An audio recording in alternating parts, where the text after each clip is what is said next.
Les cafés San Marco vous présentent Café Diem, la passionnée per il momento. Conseils, astuces, anecdotes. Dans ce podcast, Luca Casadei, barista officiel San Marco et double champion de France de la discipline, partage avec vous sa passion du café. Episodio 1. Momento petit déjeuner.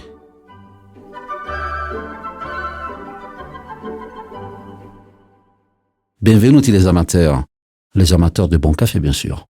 Aujourd'hui, je voulais vous parler de l'un de mes moments café préférés. Tout simplement parce que c'est le premier de la journée, le petit déjeuner. Et je sais que pour beaucoup d'entre vous, comme pour moi, le café du matin, c'est sacré. C'est d'ailleurs un grand point en commun que les Français ont avec les Italiens.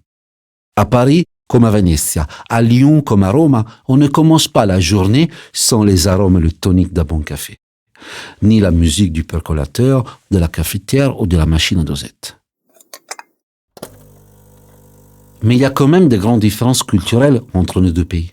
La plus importante, c'est que traditionnellement en Italie, la prima colazione, le petit déjeuner, ne se prend pas à la maison, mais au comptoir d'un bar, en descendant du Vaporetto près du pont de Rialto par exemple. Il est plutôt léger, sucré et rapide. Espresso, quoi. Qu'en un peu de temps, notre petit plaisir, c'est de prendre un cappuccino. Une institution en Italie. À Venise, ce sera la terrasse du Café Florian, le plus ancien établissement à avoir servi du café en Italie. À Piazza San Marco, bien sûr.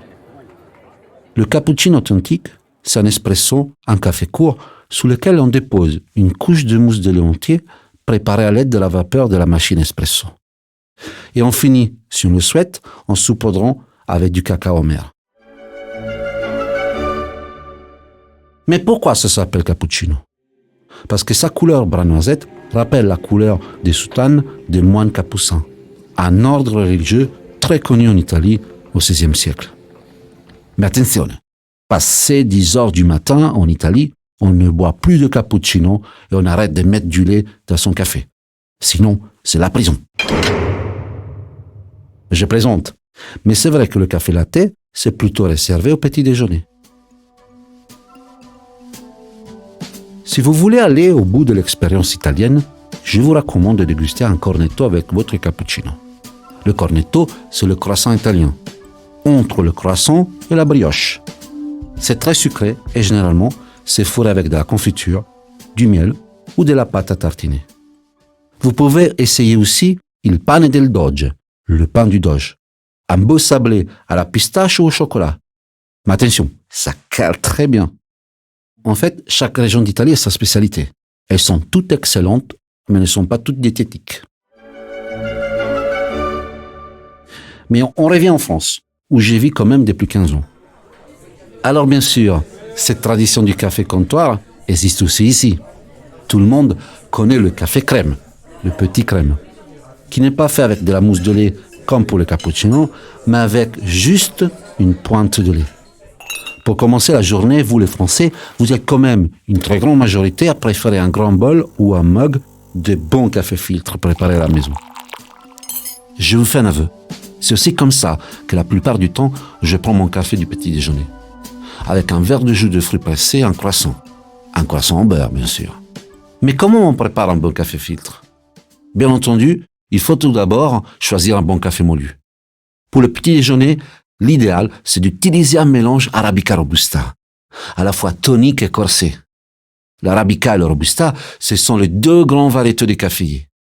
Les Arabica vont donner des arômes plus parfumés, plus doux, avec une pointe d'acidité. Le Robusta, lui, plus rustique, va vous apporter de la force, de l'amertume pour bien se réveiller. Si vous aimez le goût italien, je vous invite à essayer le San Marco Intenso Moulu. C'est un assemblage méticuleux d'Arabica avec une légère pointe de Robusta pour apporter plus de corps à votre café, avec une torréfaction intense qui donne un goût très affirmé. Le dosage, c'est 1 ou 2 cuillères à soupe de café par tasse.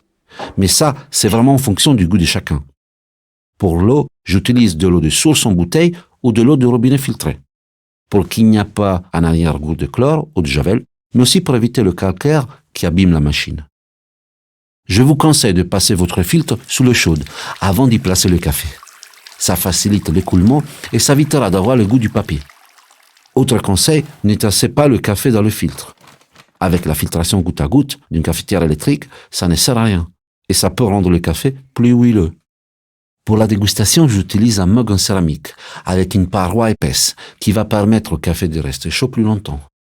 Surtout quand je veux prendre mon temps pour lire la Gazzetta dello Sport ou l'équipe.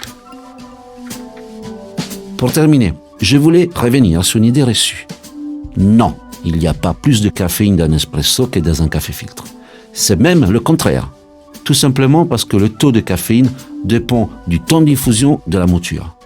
Pour un espresso, c'est 30 secondes. Pour un café filtre, c'est 5 minutes.